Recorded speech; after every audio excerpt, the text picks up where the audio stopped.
Jagat maya dihebohkan dengan video viral yang ramai beredar di media sosial Telegram pada Sabtu 28 Januari 2023. Dalam rekaman tersebut memperlihatkan aksi penembakan dari jarak dekat yang dilakukan oleh tentara Ukraina terhadap tentara Rusia yang bersembunyi di dalam parit.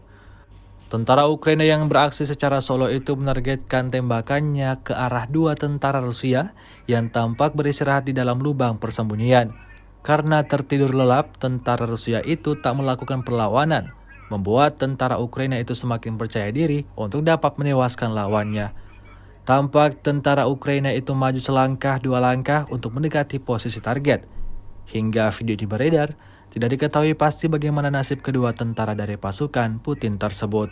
Secara total, 380 pesawat Ukraina, 204 helikopter, 2.967 kendaraan udara tak berawak dieliminir oleh pasukan Vladimir Putin. Sedangkan dari kubu Kiev, Kementerian Pertahanan Ukraina melaporkan 850 tentara Rusia dieliminir dalam 24 jam terakhir.